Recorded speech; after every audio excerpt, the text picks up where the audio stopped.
यानी जी न्यूज पर वक्त हो गया है बड़े मुद्दों पर बड़ी बहस का। कसम संविधान की कर 24 साल बाद कांग्रेस को एक ऐसा अध्यक्ष मिलने जा रहा है जो गैर गांधी होगा, यानी गांधी परिवार से बाहर का होगा। परिवारवाद दरअसल एक ऐसा टैग रहा है जो कांग्रेस पर लंबे अरसे से लगता रहा है। देश की ग्रैंड ओल्ड पार्टी की आज सिर्फ 2 राज्यों में सरकारें हैं। कांग्रेस कितने ही तर्क दे, लेकिन परिवारवाद के लेबल ने उसे कई बार बैकफुट पर धकेला है, सियासी घाटा भी पहुंचाया है। लेकिन अब कांग्रेस बदल रही है, 2024 के लिए खुद को तैयार कर रही है और इसीलिए उसने एक गैर गांधी अध्यक्ष चुनने की तैयारी की है। ये अब मल्लिकार्जुन खड़गे होंगे या शशि थरूर, नतीजा कल आएगा। लेकिन सवालों की लंबी कतार इसके बाद भी रहेगी और वो ये, क्या नया अध्यक्ष 2024 में प्रधानमंत्री नरेंद्र मोदी को चुनौती दे पाएगा? क्या वो मोदी और शाह के मिशन कांग्रेस मुक्त भारत पर ब्रेक लगा पाएगा? क्या नया कांग्रेस अध्यक्ष कांग्रेस को उस स्थिति में ला पाएगा जिसमें कांग्रेस समूचे विपक्ष को लीड कर सके? क्या नया कांग्रेस अध्यक्ष पार्टी से भागते नेताओं को रोक पाएगा? और जब बहस छिड़ी है तो सवाल और भी कई होंगे, और वो ये कि क्या नई कांग्रेस अध्यक्ष गांधी परिवार की छत्र छाया से निकलकर फैसले ले पाएगा नया अध्यक्ष, या फिर जैसा कि उसके विरोधी कह रहे हैं गांधी परिवार की एक स्टैंप भर रहेगा? सवाल इसलिए भी है क्योंकि अभी अभी कांग्रेस के एक नेता को, राजस्थान के एक मंत्री को राहुल गांधी में श्री राम नजर आ गए। उन्हें राहुल गांधी की भारत जोड़ो यात्रा भगवान राम की अयोध्या से लंका तक की यात्रा से भी लंबी दिखाई दी। इसलिए कांग्रेस में गांधियों के ग्लैमर को क्या नजरअंदाज किया जा सकता है, ये भी सोचने वाली बात है।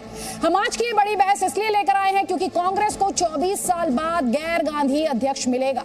ये बहस जरूरी है क्योंकि कांग्रेस के नए अध्यक्ष के सामने मोदी चैलेंज होगा। ये बहस इस लिहाज से भी अहम है क्योंकि देश में कांग्रेस हाशिए पर आती दिखाई दे रही है।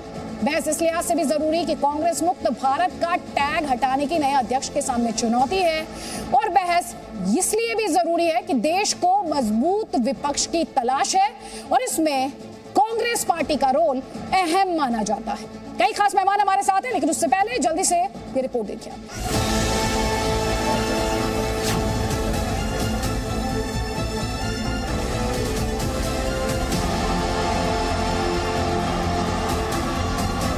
बीजेपी की सरकार है,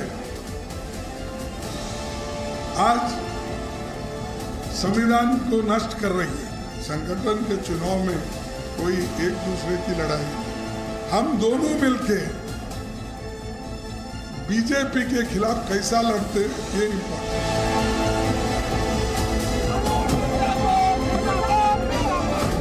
हमको सोचना पड़ेगा कि क्या 24 में दूसरे पार्टी से भी बात करके, चर्चा करके, कॉमन मिनिमम प्रोग्राम स्थापित करके हम जरा सा इस किस्म की वोट डिवीजन अवॉइड कर सके।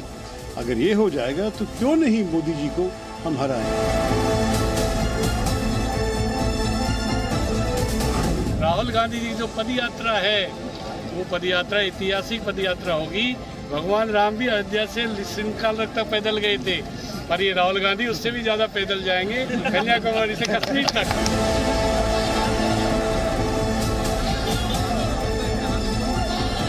कहाँ भगवान राम और कहाँ राहुल गांधी।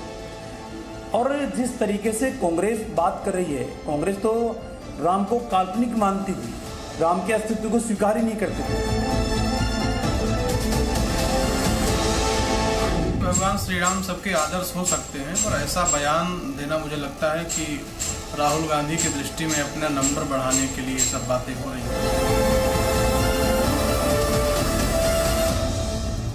तो कई खास मेहमान इस वक्त हमारे साथ हैं। बीजेपी का पक्ष रखने के लिए हमारे साथ प्रेम शुक्ला हैं, कांग्रेस पार्टी का पक्ष रखने के लिए हमारे साथ रोहन गुप्ता है, माधव आनंद जेडीयू का पक्ष रखने के लिए हमारे साथ हैं, और संजीव उनियाल आरएसएस सपोर्टर हैं।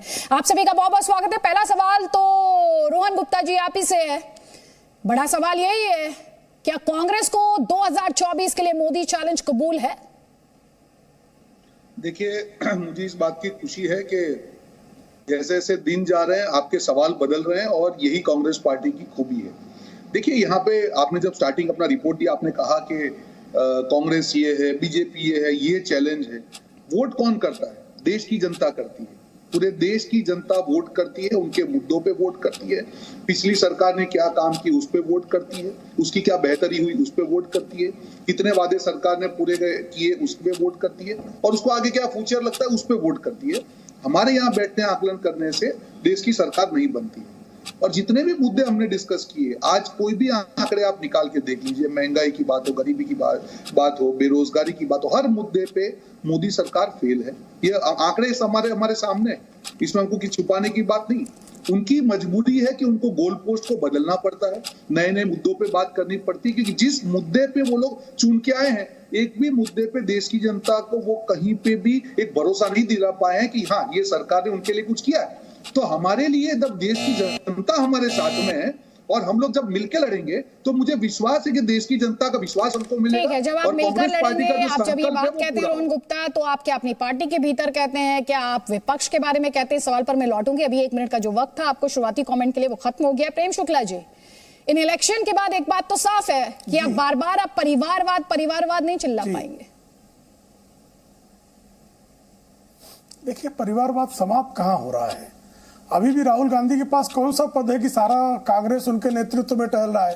राहुल गांधी तो 2019 में चुनावों की दारुण पराभव के बाद पद त्याग कर भाग खड़े हुए थे, लेकिन कांग्रेस उनको छोड़ नहीं रही है। फिर श्रीमती सोनिया गांधी, वो 2 वर्षों से अंतरिम वर्ष अध्यक्ष रही।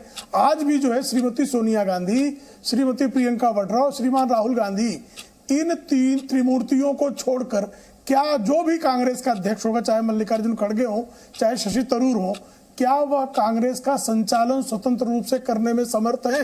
क्या रोहन गुप्ता जी उनको स्वीकार करेंगे? क्या कांग्रेस के सामान्य कार्यकर्ता जो हैं वो किसी गैर गांधी को आज भी अपना नेता मानने के लिए तैयार है? तो स्थिति है नहीं तैयार है, तो परिवारवाद था, है, जारी रहेगा, इसमें किसी प्रकार का कोई संदेह। कांग्रेस जब तक है तब तक वो वंशतंत्र को ही वो प्रबल करने का काम करेंगे वो, और राज्य दर राज्य करेंगे, जिला दर जिला करेंगे। ठीक है, आप कह रहे हैं कि भ्रमित कर रहे हैं, परिवारवाद था कांग्रेस में, है और रहेगा। माधव आनंद, ये तो कम से कम इलेक्शन की बात कर रहे हैं, परिवारवाद से मुक्ति की बात कर रहे हैं। परिवारवाद एक बहुत सेंट्रल थीम रहा है अगर इलेक्शंस की, चुनावों की बात की जाए, और कई पार्टी बीजेपी के निशाने पर इसीलिए रही। देखिए अदिति जी, कांग्रेस के स्थापना के 137 साल के इतिहास को देखा जाए तो जहां तक मेरा अनुभव और जहां तक मेरा नॉलेज है, 137 साल में 6ठी बार और 1998 के बाद पहली बार जो है प्रेसिडेंट के लिए चुनाव जो है हो रहा है, और लोकतांत्रिक ढंग से हो रहा है। कल 4 बजे तक जैसे वोट जैसे डाले गए, और आज जो है सारे जैसे पेटी आ जाएंगे, फिर मतगणना भी 19 तारीख को होनी है, और एक नया अध्यक्ष भी मिल जाएगा। लेकिन आपने बड़ा अच्छा प्रश्न पूछा, क्या नया प्रेसिडेंट जो है मुकाबला कर सकते हैं आदरणीय प्रधानमंत्री श्री मोदी जी से? मेरा इसका सीधा जवाब है, कोई भी प्रेसिडेंट बने, जब तक पूरा विपक्ष एकजुट नहीं होगा, तमाम मतभेदों को भुलाकर अगर विपक्ष एकजुट हो जाएगा, तो निश्चित रूप से आदरणीय प्रधानमंत्री जी को और बीजेपी को कड़ी चुनौती जो है मिलने का काम हम लोग देने का काम करेंगे। अब जितने मतभेद है, जितने सारे देश में इश्यूज हैं, चाहे महंगाई की बात हो, बेरोजगारी की बात हो, अंतर्राष्ट्रीय जो है पॉलिसी की बात हो, चाहे देश की आर्थिक स्थिति की बात हो, उद्योग व्यवस्था लगाने की बात हो, जीएसटी का मैटर हो, ये तमाम ऐसे मुद्दे हैं। अगर मुद्दों पे अगर चुनाव लड़ा जाए, तो निश्चित रूप से ठीक है, मुद्दों पर चुनाव लड़ा जाए, लेकिन विपक्ष की एकता, तो अभी जब राष्ट्रपति पद के लिए चुनाव हुए या फिर जब उपराष्ट्रपति पद के लिए चुनाव हुए, तब साफ तौर पर दिखाई दी विपक्ष खंडित दिखाई दिया, एक साथ नहीं खड़ा हुआ। तो वहां से तो सवाल उठे, और आप ये कह रहे हैं कि 2024 में विपक्ष अगर एक साथ लड़े, ये अगर जो है, क्या ये मुमकिन है? राहुल गांधी के चेहरे को लेकर ममता बनर्जी को ऐतराज है, इसके अलावा अखिलेश यादव अपनी लाइन कहते रहे हैं, अरविंद केजरीवाल अपना राग गाते हैं। ऐसे में जो बटा हुआ विपक्ष है, इसकी लाइन है क्या, इसे लेकर सवाल है। हमारे साथ संजीव उनियाल भी है। संजीव उनियाल, सवाल सिंपल है, कांग्रेस पार्टी जिस पर लंबे अरसे तक ये आरोप लगे कि गांधी परिवार जो है वो कंट्रोल करता है, पूरे तरीके से कंट्रोल अपने पास रखा है, परसेप्शन वाइज अगर बात की जाए, तो ये इलेक्शन करा के उस परसेप्शन को तो तोड़ दिया कांग्रेस पार्टी ने।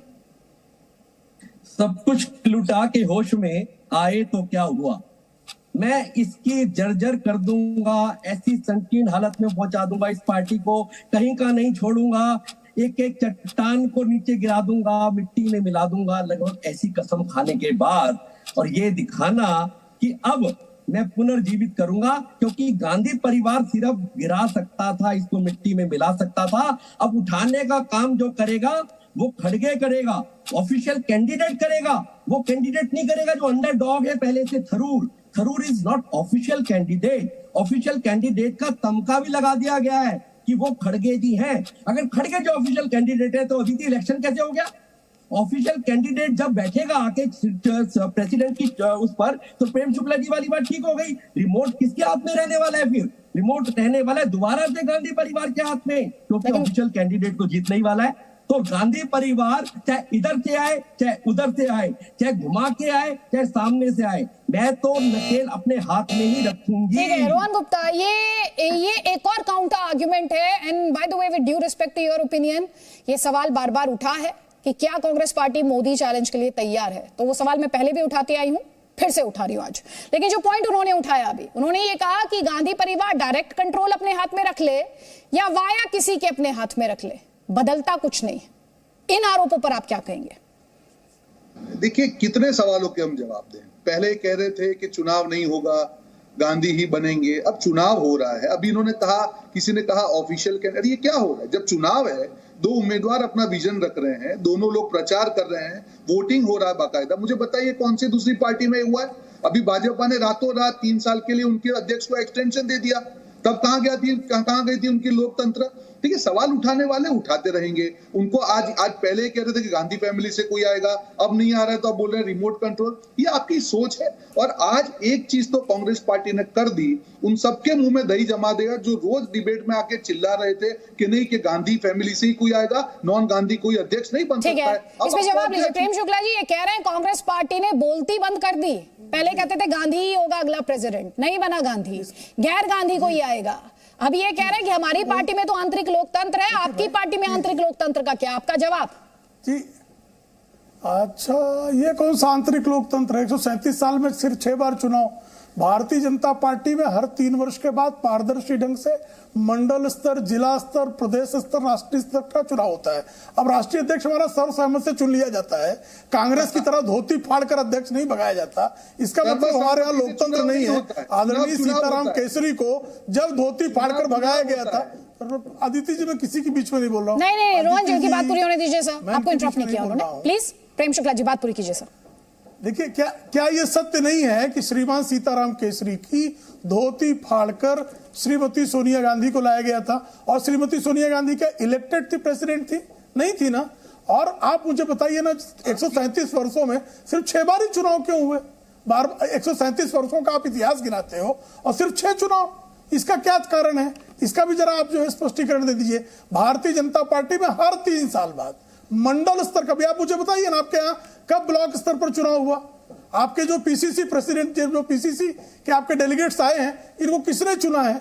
और वो चुनाव की पारदर्शी प्रक्रिया कहाँ है? कौन चुनाव अधिकारी था? जरा बताइए मुझे। ठीक है, जवाब लीजिए। रोहन गुप्ता ये कह रहे हैं हमको, ये सिर्फ सिंबलिज्म है। अगर एक शब्द में यूज करना चाहूं तो ये कह रहे हैं सिंबलिज्म है बस। हमको वो लोग सवाल पूछ रहे हैं कि अभी जिन्होंने रातों रात 3 साल का एक्सटेंशन दे दिया, अब ये नया देखिए, इनकी परिभाषा देखिए, सर्वसम्मति से चुन लिया। क्या? अरे भैया चुनाव हुआ क्या? आपने नॉमिनेशन की डेट करी? आपके वहां, नहीं बीच में मत बोलिए, आप बीच में मत बोलिए। क्या आपके वहां कोई इंडिपेंडेंट इलेक्शन कमिश्नर है? हमारे वहां पे है। क्या आपने चुनाव की प्रक्रिया को घोषित किया? हमने किया। क्या आपने नॉमिनेशन इतने दिन तक कोई भी फाइल कर सकता है, आपने डिक्लेयर किया? हमने किया। आप नॉमिनेशन वापस ले सकते हैं, आपने डिक्लेयर किया? हमने किया। चुनाव की तारीख आपने घोषणा की? हमने की। तो ये तो प्रक्रिया है। सर्वसम्मति क्या होता है? तो बंद बैठ के 2 लोग रिमोट कंट्रोल दबाएंगे और आपको 3 साल का एक्सटेंशन मिल जाएगा। आपको कोई अधिकार नहीं है हमको सवाल पूछने का। और आपकी याददाश्त कमजोर कर दो, सोनिया जी चुनाव जीत के कांग्रेस की अध्यक्षा बनी थी, जरा हिस्ट्री चेक करके आइए। आपके कौन से अध्यक्ष बने? आप हमसे सवाल पूछ रहे हैं। ठीक है, जवाब लीजिए रोहन जी। जवाब ले लीजिए रोहन जी। 1 मिनट, सिर्फ 1 मिनट। रोहन जी मैं वापस आपको मंच दूंगी। ये डिबेट आपकी पार्टी के बारे में, आप निश्चिंत रहिए, आपको पूरा टाइम मिलेगा, इस बात से निश्चिंत रहिए। प्रेम शुक्ला जी अब जवाब देखिए, हाँ आप सुन लीजिए। 1998 में कब चुनाव हुआ था? रोहन गुप्ता जी कांग्रेस में लगता है नए आए हैं। 1998 जब सीताराम केसरी जी की धोती छीनकर, उनको छोड़कर उनको पार्टी ऑफिस से हटाया गया था, तो कोई चुनाव नहीं हुआ था। सन 2000 में चुनाव हुए आपके यहाँ। सन 2000 में जब चुनाव हुए तो जितेंद्र प्रसाद का जिन लोगों ने, पीसीसी डेलीगेट्स ने उनका नाम प्रस्तावित किया था, उनके साथ मारपीट हुई। जितेंद्र प्रसाद को सुरक्षा व्यवस्था के बीच नामांकन करने आना पड़ा। उसके बाद जितेंद्र प्रसाद का राजनीतिक करियर चौपट हो गया, वो नहीं हो पाया। और मुझे कृपा करके बताइए ना, 2017 में राहुल गांधी को जब आपने अध्यक्ष बनाया तो कौन था आपके यहाँ भाई निर्वाचक? कौन निर्वाचक मंडल था? कौन निर्वाचन अधिकारी था? कैसे बन गए थे? यानी 2017 में राहुल गांधी की जो अध्यक्ष पद पर नियुक्ति थी वो असंवैधानिक थी, अवैधानिक थी, ये स्वयं आप स्वीकार रहे हैं। ठीक है, अब जवाब लीजिए प्रेम शुक्ला जी, जवाब ले लीजिए। रोहन गुप्ता सवाल उठा रहे हैं, कह रहे हैं पहले भी जब आपके यहाँ इलेक्शन हुआ तो किस तरह से जिन्होंने चैलेंज करने की कोशिश की उनका हश्र क्या हुआ? अदिति जी, चुनाव तो हुआ ना। आज वो लोग हमसे सवाल पूछ रहे हैं कि चुनाव ही नहीं हुआ। चुनाव पे तो कोई भी कोई सवाल पूछ ले। आपके वहां कौन सा चुनाव हुआ? मैंने अभी पूछा कि 3 साल का जब एक्सटेंशन दिया गया, कौन था निर्वाचन अधिकारी? एक रिमोट कंट्रोल का बटन दबा और अध्यक्ष को एक्सटेंशन मिल गया। हमारे वहां ऐसा नहीं होता। पारदर्शी प्रक्रिया से पूरी तरह से चुनाव हुआ है और हमको ये लोग सवाल पूछ रहे हैं जिन्होंने देश का लोकतंत्र खत्म कर दिया। आप क्या पार्टी में लोकतंत्र बनाएंगे? आप देश का लोकतंत्र खत्म करने पे तुले और आप पार्टी में लोकतंत्र बहाल करेंगे? नहीं कर पाएंगे, सिर्फ कांग्रेस पार्टी कर सकती है। ठीक है, ये कह रहे हैं कि आपकी पार्टी में कहां लोकतंत्र होगा? प्रेम शुक्ला जी आरोप लगा रहे हैं, कह रहे हैं आपने तो इस देश में लोकतंत्र खत्म कर दिया है। जी, देश में लोकतंत्र खत्म है अदिति जी, आपको विश्वास हो रहा है? सर उनका आरोप का जवाब आपको देना है। विधानसभा नहीं है, नहीं वही जवाब मैं दे रहा हूं। संसद निर्वाचित है, निर्वाचित लोग ही संसद में बैठे हुए हैं, विधानसभा में निर्वाचित लोग ही बैठे हैं। ये इंदिरा गांधी की तरह सत्ता लंपटता नहीं है कि आप एक दिन में सरकार को भंग कर देंगी और आपातकाल लगा देंगे। इस देश में 1947 के बाद आपातकाल लगाने का दुष्कर्म कांग्रेसियों ने किया है। भारतीय जनता पार्टी ने लोकतांत्रिक संवैधानिक संस्थानों को प्रबल करने का काम किया। दूसरी बात, हमारे यहाँ अध्यक्ष का अगर जो है दूसरा कार्यकाल भी मिलता है तो उसकी पूरी संवैधानिक पारदर्शी प्रक्रिया है। आपको जानकारी ही नहीं होती रोहन गुप्ता जी, आप तो सिर्फ चिल्ला रहे हैं। और हुआ होता है ना, हमारा ब्लॉक प्रेसिडेंट से लेकर सुन लीजिए, सुन तो लीजिए, वही तो बता रहा हूँ। अरे अदिति जी, मैं तो उत्तर दे रहा हूँ। रोहन गुप्ता जी देखिए, आपके यहाँ सवाल का जवाब लीजिए, उनके भी हर सवाल का जवाब लीजिए। हर सवाल का जवाब दर्शक को मिले ना। करेंगे तो दिक्कत होगी। आप जवाब ले लीजिए, फिर आप सवाल कर लीजिएगा। आपको बहस करने के लिए ही बुलाया है, बहस के लिए बुलाया, निश्चिंत रहिए आप। उनका जवाब ले लीजिए प्रेम शुक्ला जी। अदिति जी, हर 3 वर्ष बाद हमारे वहां ब्लॉक प्रेसिडेंट से हमारे यहाँ जो है मंडल अध्यक्ष, जिला अध्यक्ष, प्रदेश अध्यक्ष के चुनाव होते। जब आधे से अधिक प्रदेश अध्यक्ष चुन लिए जाते हैं तो हमारे राष्ट्रीय अध्यक्ष की निर्वाचन की प्रक्रिया प्रारंभ होती है। हमारे यहाँ सर्वसम्मति से 1951 से लेकर 1977 तक भारतीय जनसंघ और 1980 से 2022 तक भारतीय जनता पार्टी, हर 3 वर्ष बाद निर्वाचन होता है। लेकिन हमारे यहाँ कभी सिर्फ टोवल नहीं हुआ, सहमति बन जाती है। जैसे आपके यहाँ 2017 में राहुल गांधी के नाम पे बनी, यह 2000 से लेकर 2017 तक सोनिया गांधी के हर 3 साल में चुनाव लड़ रही थी। आपके अध्यक्ष का कार्यकाल क्या है साहब? हमारे यहाँ 3 वर्ष का कार्यकाल निश्चित किया हुआ है। प्रदेश अध्यक्ष का भी 3 वर्ष का कार्यकाल है, मंडल अध्यक्ष का भी 3 वर्ष का कार्यकाल है, जिला अध्यक्ष का भी 3 वर्ष का कार्यकाल है। आपका कितने दिन का है? आपके यहाँ दशकों तक गांधी फैमिली रूल करती है, इस पर सवाल उठा रहे हैं वो। देखिए उन्होंने जो जवाब दिया उसी में मेरा सवाल छिपा हुआ है कि आप जब बात कर रहे हैं कि आपके वहां पे सर्वसम्मति से चुन लिया जाता है तो कांग्रेस पार्टी में भी हुआ है, पर कौन सी एक पार्टी है अदिति जी कि जहां पे 6 बार चुनाव हुआ है वो सिर्फ और सिर्फ कांग्रेस पार्टी है। बीजेपी में एक बार भी चुनाव नहीं हुआ है। ये एक हकीकत है जिसको बीजेपी का कोई भी प्रवक्ता झूठ के जरिए झुठला नहीं सकता है। एक हकीकत है कि बीजेपी में एक बार भी चुनाव नहीं हुआ है। प्रेम शुक्ला जी की बात पूरी हो जाने दीजिए, वापस मैं आपको मंच दूंगी। मैं बीच में मत बोलिए ना, मेरी बात को खत्म कर दीजिए। अदिति जी सिंपल है, हम जब चुनाव की बात करते हैं, आंतरिक लोकतंत्र की हम लोग बात कर रहे हैं, आंतरिक अगर लोकतंत्र की बात करते हैं तो सिर्फ कांग्रेस पार्टी है जिसने दिखा दिया कि हम चुनाव कर सकते हैं। और जो भी कांग्रेस का कार्यकर्ता, जो भी नेता चाहे कि कांग्रेस का अध्यक्ष बना, अपना नॉमिनेशन फाइल करे, चुनाव करे और चुनाव में पार्टिसिपेट करके जिसको वोट मिलेंगे जीतेंगे। कहां पे है? आप कैसे पारदर्शिता की बात कर रहे हैं? कौन से अध्यक्ष का चुनाव हुआ है? प्रदेश अध्यक्ष का। मैं गुजरात से हूं, यहाँ पे तो कोई नॉमिनेशन नहीं हुआ।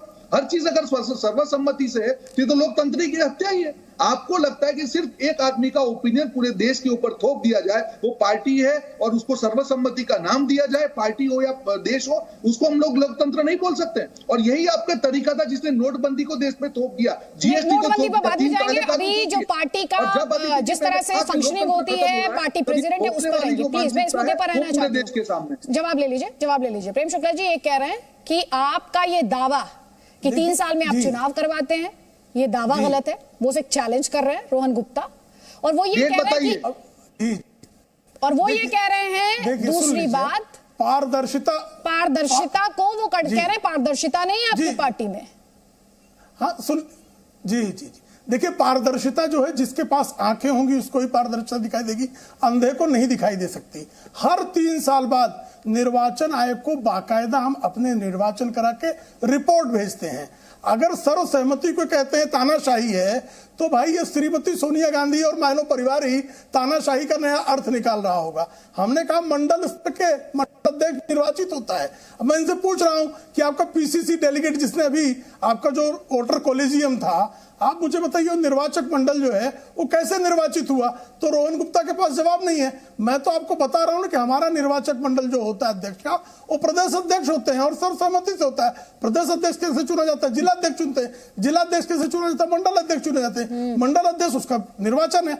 अगर हमारे यहाँ 3 त्रिस्तरीय चुनाव सतत होते हैं और उसका बाकायदा रिपोर्ट इलेक्शन कमीशन को जाती है, रोहन गुप्ता जी जो है निर्वाचन आयोग की प्रक्रिया भी पढ़कर आई है, अपने पार्टी का भी संविधान पढ़िए, हमारे पार्टी का भी संविधान तो आपके मन से किसी प्रकार का जो ठीक है सर, आप ही का सवाल का जवाब, आप ही के सवाल का। रोहन गुप्ता ये कह रहे हैं आपके यहाँ निर्वाचन कैसे होता है? देखिए, मुझे जो सवाल पूछा मैंने अभी जवाब दिया।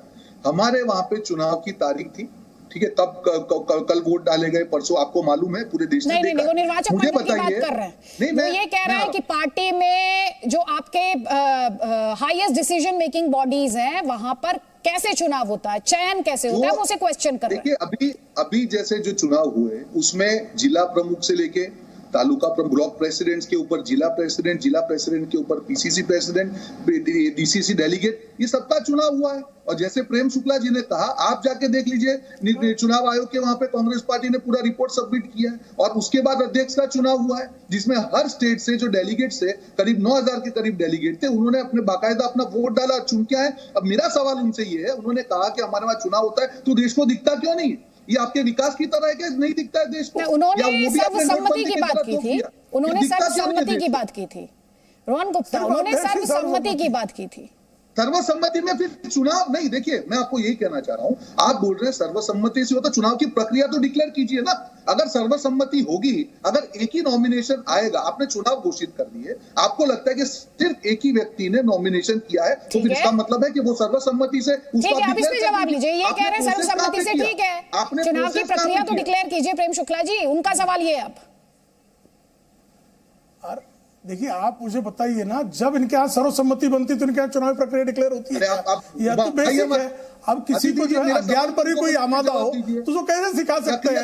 आप मुझे बताइए 2017 में कब डेट घोषित हुआ था? देखिए, फिर पीछे बोल रहे हैं भाई, ये अच्छा जवाब ही दे रहा हूँ मैं।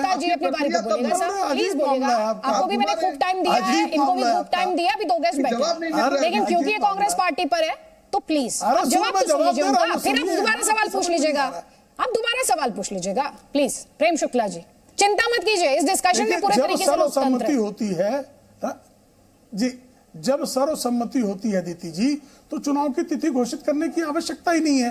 जैसे 2017 में क्या राहुल गांधी के चुनाव की तिथि घोषित हुई थी, सर्वसम्मति बन गई थी। 2000 के बाद सोनिया गांधी बार अध्यक्ष बनी, चुनाव की तिथि घोषित हुई थी क्या? क्योंकि सर्वसम्मति बन गई। जब सर्वसम्मति नहीं बनती है और कोई 2 प्रत्याशी मैदान में है, जैसे यहाँ भी सिर्फ मल्लिकार्जुन खड़गे ने फॉर्म भरा, फॉर्म नहीं भरते तो क्या होता? चुनाव होता क्या? नहीं होता। तो हमारे यहाँ कभी भी विभाजन नहीं होता वैचारिक तौर पर। हमारी विचारधारा आधारित पार्टी है। कांग्रेस का 137 वर्षों में 37 टुकड़े हुए हैं जी। भारतीय जनता पार्टी जब से जनसंघ बनी, एक बार भी वर्टिकल डिवीजन नहीं हुआ है। भाजपा ABC नहीं बनी है। कांग्रेस आज भी तृणमूल कांग्रेस है, राष्ट्रवादी कांग्रेस है, YSRP कांग्रेस है, 4-6 कांग्रेस तो आज भी टहल रही है और सब कांग्रेस से निकले हुए हैं। आप भारतीय जनता पार्टी जनसंघ के जमाने से बता दीजिए, भारतीय जनता पार्टी ABCD है क्या? नहीं, अब आप पार्टी में से जो दूसरी पार्टियां बनी उस पर जा रहे हैं। लेकिन रोहन गुप्ता ये कह रहे हैं कि जब सर्वसम्मति बनी तो फिर आपने भी कौन सा, जब राहुल गांधी को बनाया, ठीक है सर, राहुल गांधी को प्रेसिडेंट बनाया तो आपने भी कौन सी निर्वाचन प्रक्रिया को फॉलो किया? वो ये सवाल उठा रहे हैं। देखिए, मैंने जो मेरा सवाल पूछा जिसका जवाब नहीं दिया, उन्होंने कहा कि सर्वसम्मति से चुने गए। अभी उन्होंने कहा कि हमारे वहां चुनाव हुए, उस पर मैंने सवाल पूछा कि आपकी प्रोसेस तो दिखाइए देश के सामने, इसको स्टॉप नहीं कर सकते। मैंने ये बीच में मत मेरी बात प्रेम शुक्ला जी की बात पूरी होने दीजिए प्लीज, प्लीज बात पूरी होने मेरे बीच में आप बोल रहे थे। नहीं साहब, मैंने उन्हें भी रोका था, लगातार बोल रहे हैं। 6 बार हमारे वहां पे 6 बार जो चुनाव हुए हैं, पूरी प्रक्रिया पूरे देश के सामने थी। मुझे बताइए भाजपा में एक बार भी ये प्रक्रिया हुई है? आज जब हमको सवाल पूछते हैं तो एक बार तो करके दिखाइए। आपने कहा सर्वसम्मति से होगी, तो हर बार सर्वसम्मति है। एक बार तो बताइए कि जहां पे चुनाव हुआ हो। एक बार भी नहीं हुआ है। आप आंतरिक लोकतंत्र की बात कर रहे हैं। प्रेम शुक्ला, आपकी पार्टी का कल्चर है कि देश के ऊपर चीजें थोप दे। नोटबंदी को रातों रात थोप दिया, संसद को कॉन्फिडेंस में नहीं किया, 3 काले कानून को थोप दिया, उसको बाद में रोहन गुप्ता जी, कांग्रेस पार्टी में कितने प्रेसिडेंट रहे हैं 1998 से? ये मैं आपसे भी सवाल पूछ रही हूँ, और फिर ये सवाल मैं पूछूंगी प्रेम शुक्ला से भी कि इनकी पार्टी में कितने प्रेसिडेंट रहे हैं। उसी में क्लैरिटी मिल जाएगी कि किस पार्टी में थोपा गया। आप दोनों ही क्लेम कर रहे हैं कि सर्वसम्मति से हम अपना अध्यक्ष चुनते हैं, लेकिन ऐसा नहीं हो सकता ना कि सर्वसम्मति के नाम पर 2 दशकों से ज्यादा एक ही व्यक्ति रहे। ये भी तो नहीं हो सकता। जिस निर्वाचन प्रक्रिया, जिस लोकतंत्र, जिस डेमोक्रेसी की आप बात करें। पहले रोहन गुप्ता, उसके बाद प्रेम शुक्ला, प्लीज। देखिए, बिल्कुल जब सर्वसम्मति की बात होती है, जब सोनिया जी को अध्यक्ष बनाया गया, कांग्रेस सिर्फ 2 स्टेट में थी, और उसके बाद में जब किसी ने इंडिया राइजिंग, इंडिया शाइनिंग, बहुत कुछ इन्होंने किया, सब बुरी तरह से पस्त हुए। 2004 में कांग्रेस पार्टी की सरकार बनी और 10 साल तक कांग्रेस पार्टी का शासन रहा। इसका मतलब जो अध्यक्ष थे उसमें कॉन्फिडेंस था और कांग्रेस पार्टी ने सर्वसम्मति से उनको चुना, उसमें कोई शंका की स्थान नहीं है। मेरा सवाल ये है कि आप ये बोल रहे हैं, आपके वहां पे अमित शाह जी थे, उनको भी 2 टर्म दी गई, अभी जो अध्यक्ष है उनको भी 2 टर्म दी गई। अगर आप हमसे सवाल पूछते हैं तो कम से कम जिस पार्टी ने 6 बार चुनाव करवा दिए, उस पार्टी को सवाल पूछने से पहले प्रेम शुक्ला एक बार तो चुनाव करवाते, फिर डिबेट में आते। एक बार प्रेम शुक्ला जी से जवाब ले लेती हूं। प्रेम शुक्ला जी, आप बताइए, 24 साल में जी 24 साल में उन्होंने जवाब नहीं दिया मेरे सवाल का। 24 साल में आपकी पार्टी के कितने प्रेसिडेंट आए? अब सुन लीजिए, हमारे आदरणीय कुशाभाऊ ठाकरे 98 में थे, बंगारू लक्ष्मण हुए, जना कृष्णमूर्ति, वेंकैया नायडू, लालकृष्ण आडवाणी, राजनाथ सिंह, नितिन गडकरी, उसके बाद नितिन गडकरी जी के बाद में फिर से राजनाथ सिंह, आदरणीय अमित शाह जी और जेपी नड्डा जी। और अब मुझे बता, जो इनकी जानकारी, इनको जानकारी होती नहीं, बहस करने चले। जैसे अमित शाह जी को पहला टर्म राजनाथ सिंह जी का अमित शाह जी को मिला था, इसलिए दूसरा टर्म मिला ही नहीं। अरे सुन तो लीजिए प्लीज, हम वक्त जाया करते हैं। आप अपनी बारी पर बोलिए, मैं आपको, आप दोनों को वक्त दे रही हूँ, तो इसमें जल्दबाजी क्या? रुक जाइए प्रेम शुक्ला। देखिए, अमित शाह जी को चूंकि आदरणीय राजनाथ सिंह जी का आधा कार्यकाल मिला था और एक अपना पूरा कार्यकाल मिला, दूसरा अलग से कार्यकाल नहीं मिला। आदरणीय जेपी नड्डा जी को पहला जो कार्यकाल था, आदरणीय उनको अमित शाह जी का कार्यकाल मिला, फिर अपना एक इंडिपेंडेंट कार्यकाल मिला। उनके कार्यकाल को एक्सटेंशन देने की भी चर्चा चल रही है, अभी कोई निर्णय नहीं आया, लेकिन इनको जानकारी कुछ होती नहीं है। दूसरों के बारे में बोलते हैं, हम कांग्रेस के बारे में जब बोलते हैं तो पूरी जानकारी के साथ बोलते हैं। ये भाजपा के बारे में जब बोलते हैं, इनको कोई जानकारी नहीं होती है, सिर्फ आरोप लगाकर भाग जाना होता है। ठीक है, अब मैं इस डिबेट को आगे लेकर जाऊंगी। आप दोनों के बीच काफी बार पलटवार हुआ है। अब मेरा अगला सवाल ये है, रोहन गुप्ता जी, आपका जो नया प्रेसिडेंट है, उनके सामने सबसे बड़ा चैलेंज अगर बाहर से देखें, एक तो पार्टी को एकजुट रखना, और दूसरा नरेंद्र मोदी और अमित शाह, होम मिनिस्टर अमित शाह, जो कांग्रेस मुक्त भारत की बात करते हैं, क्या वो इस पर ब्रेक लगा पाएंगे? क्या वो इसे रोक पाएंगे? देखिए अदिति जी, बात यहां पर मैंने मेरी बात की जब शुरुआत की, ये जो अहंकार है वही भाजपा को ले डूबेगा। आप कहीं पे भी जनता को किए गए वादे या अपनी विफलताओं की बात ही नहीं कर रहे हैं। कांग्रेस पार्टी का काम है कि जनता की आवाज को विपक्ष के होने के नाते वो लोग उसको रेस करें, और सत्ता पार्टी का काम है कि अगर उन्होंने उस काम को पूरा किया तो देश के सामने लेके जाए, और नहीं किया तो बताए हम क्यों नहीं कर पाए। ये जो अहंकार इनका आ गया है, यही अहंकार का जवाब देश की जनता देने वाली है। हर मुद्दे पे अदिति जी मैं आंकड़ों के साथ डिबेट करने को तैयार हूं। महंगाई का दर दिन ब दिन बढ़ता जा रहा है, हर रोज रेट बढ़ाया जा रहा है, आरबीआई अपना रेट बढ़ा रही है, बेरोजगारी बढ़ रही है। अभी गरीबी इंडेक्स में हम लोग कौन से स्थान पे चले गए, मुझे प्रेम शुक्ला को बोलने की जरूरत नहीं है। कौन से मुद्दे पे जो किया हुआ वादा इस सरकार ने पूरा किया। सिर्फ अहंकार से राजनीति नहीं होती है अदिति जी, हर चीज की एक लिमिट होती है। आप कितने भी झूठे वादे फैलाएं, हर चीज की एक एक्सपायरी डेट होती है, और इनकी एक्सपायरी डेट आ चुकी है। अगर इतनी ही सफलता होती तो नोटबंदी को क्यों सेलिब्रेट नहीं करते? चलिए ठीक है, आप ये कह रहे हैं कि इनमें अहंकार है, जवाब लीजिए। आप ये कह रहे हैं प्रेम शुक्ला जी, रोहन गुप्ता ये आरोप लगा रहे हैं आप में अहंकार है, और दूसरा इनका दावा है कि आपकी एक्सपायरी डेट आ चुकी है। एक्सपायरी डेट किसकी आई लोग हैं? अभी 6-8 महीने बाद जब 2 राज्यों के चुनाव और होंगे, राजस्थान और छत्तीसगढ़, तो कांग्रेस मुक्त भारत पूरे देश से हो जाएगी। तो एक्सपायरी डेट इनकी आई हुई है। भारतीय जनता पार्टी से पिछली बार कांग्रेस और भारतीय जनता पार्टी के बीच में 186 लोकसभा निर्वाचन क्षेत्रों में सीधा मुकाबला हुआ था, जिसमें से 166 सीटों पर भारतीय जनता पार्टी जीती थी। तो एक्सपायरी डेट किसका निकट है सारे लोग भली भांति जानते हैं। बार बार महंगाई की बात कर रहे हैं रोहन जी। बहुत अच्छी अर्थव्यवस्था के समय अर्थवेत्ता प्रधानमंत्री डॉक्टर मनमोहन सिंह थे। 2004 से 2014 के बीच एवरेज इन्फ्लेशन रेट, मुद्रास्फीति की औसत दर 10% रही है और हमारे यहाँ 4.5 से 6.5 अधिकतम। तो महंगाई किस तरह से लूट मचाई जा रही थी आपके द्वारा कृषि मंत्री शरद पवार से। उसे पत्रकारों ने पूछा कि भाई आपको महंगाई क्यों बढ़ रही है, कब घटेगी? कहा मैं ज्योतिषी थोड़े हूं। तो आपके तो कृषि मंत्री ज्योतिषी नहीं होते थे। हमारे यहाँ तिलहन दलहन का भाव बढ़ा, तत्काल उसको नियंत्रित किया गया और हमने रेट सूची बाकायदा जारी की कि साहब हमने इतना अपना जो इंटरफेरेंस किया गवर्नमेंट ने, उसके कारण हमने इनको नियंत्रित करने का काम किया। और जनता जानती है ना कि महंगाई कौन बढ़ाता है, भ्रष्टाचार कौन करता है, बेरोजगारी कौन बढ़ाता है। ठीक है प्रेम शुक्ला जी, ये गिना रहे हैं कि 2019 में किस तरह से बीजेपी ने कांग्रेस पार्टी को पटखनी दी और ये कह रहे हैं कि एक्सपायरी डेट, आप कह रहे हैं, दावा कर रहे हैं कि इनकी आ रही है। इनका दावा है, आपकी तो हो चुकी है।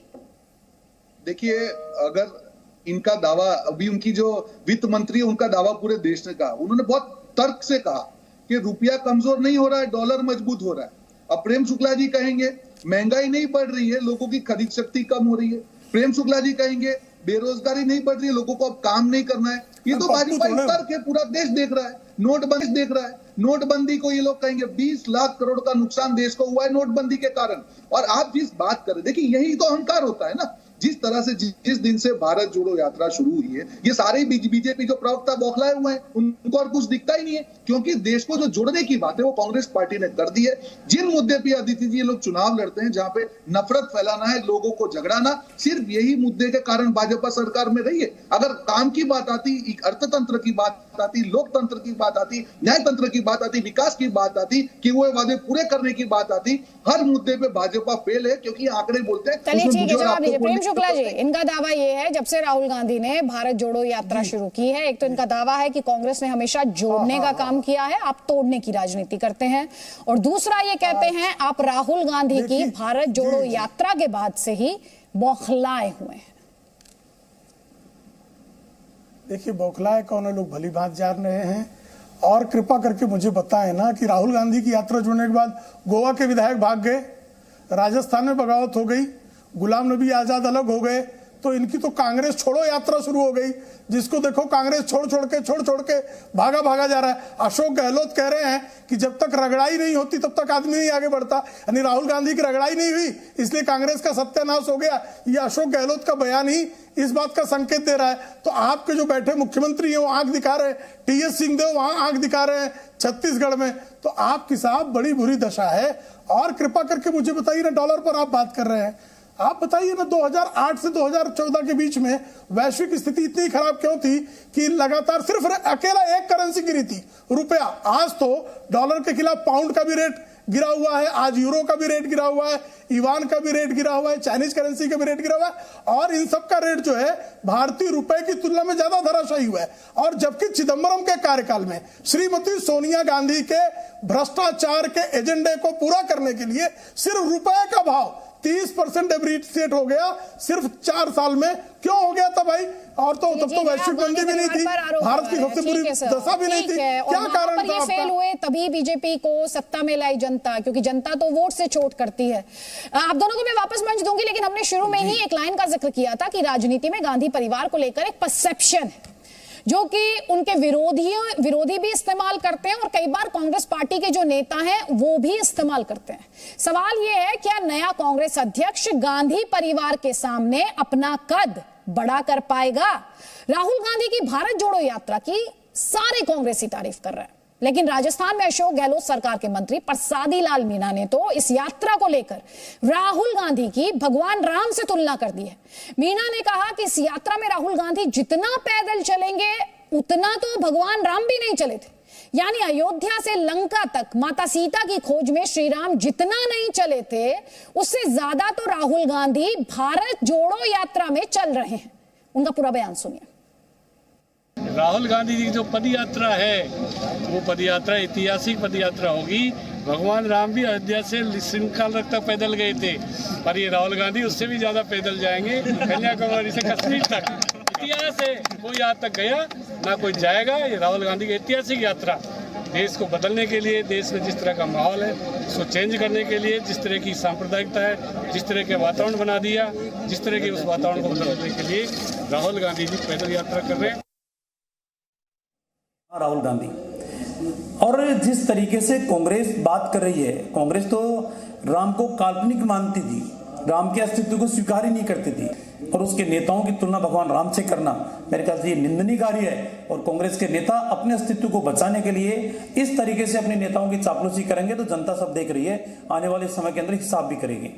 तो बीजेपी कह रही है कि ये चापलूसी है, राहुल गांधी की तुलना भगवान राम से करना ये चापलूसी है, और ये संतों को भी पसंद नहीं आ रहा है। ऐसे बयानबाजी को वो गलत मानते हैं। सुनिए। भगवान श्री राम सबके आदर्श हो सकते हैं, पर ऐसा बयान देना मुझे लगता है कि राहुल गांधी की दृष्टि में अपना नंबर बढ़ाने के लिए सब बातें हो रही हैं। किसी भी मनुष्य की तुलना भगवान श्री राम से कोई नहीं कर सकता है।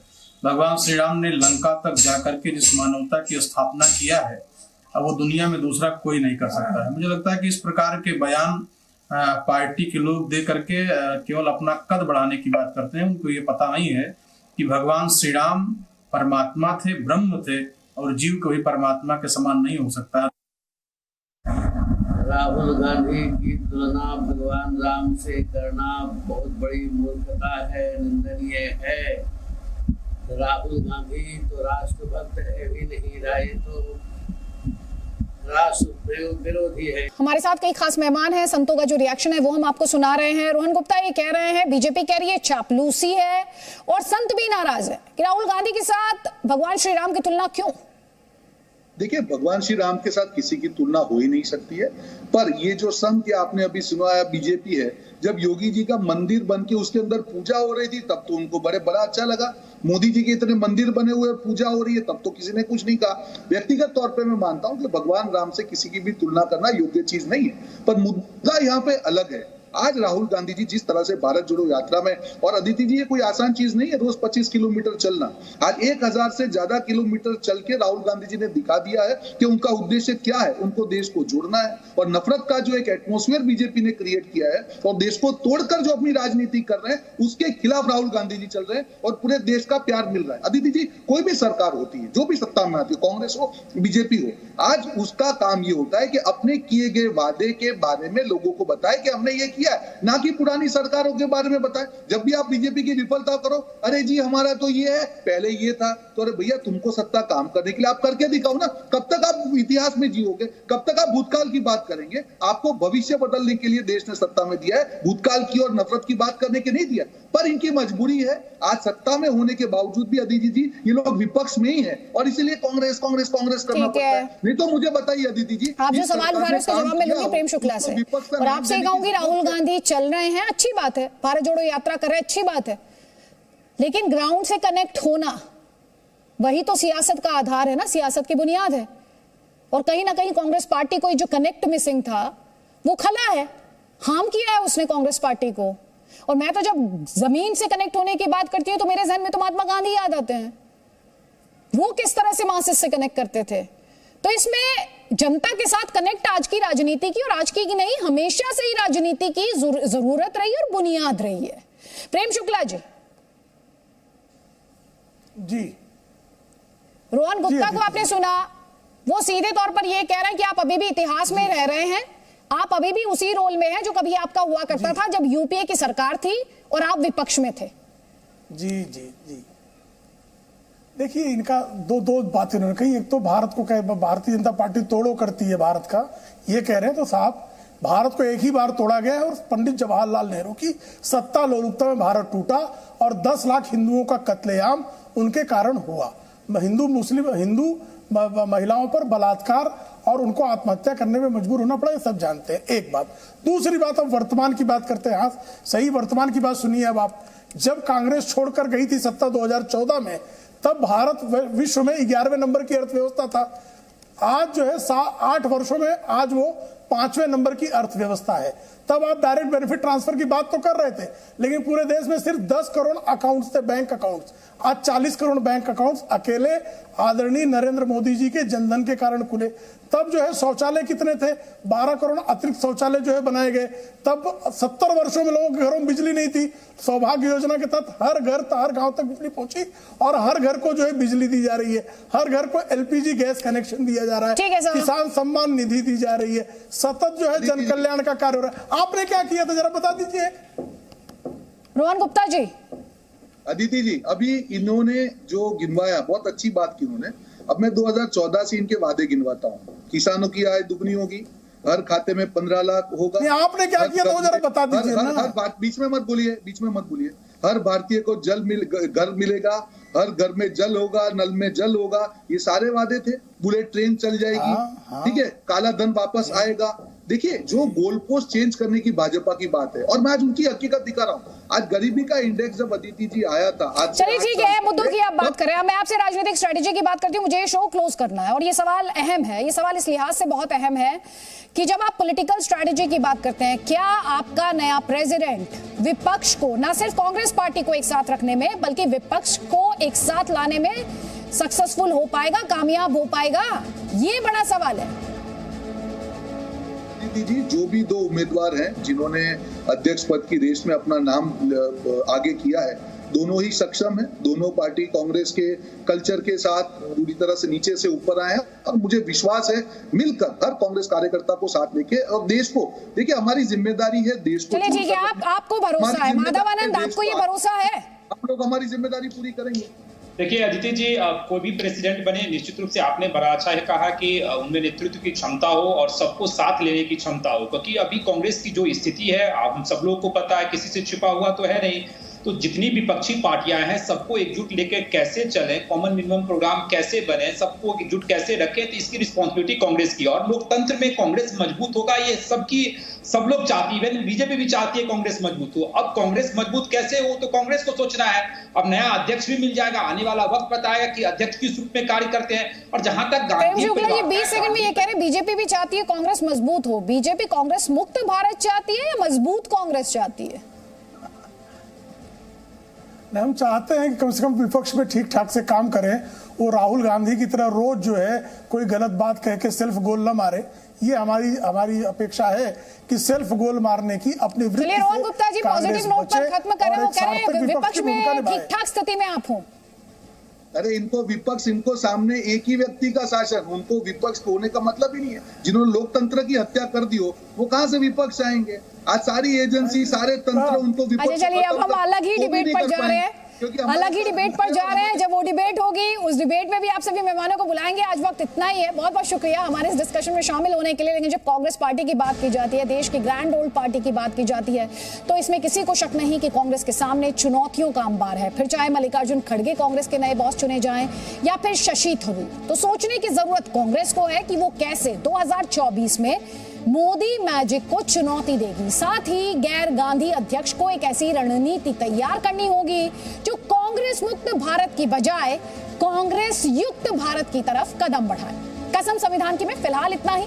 कल फिर मिलेंगे रात 8 बजे जी न्यूज पर। जाते जाते आपको एक बार फिर से बता दें, ये देश ना सियासत से चलता है ना मशीनों से, ये देश चलता है तो सिर्फ संविधान की रोशनी से। नमस्कार।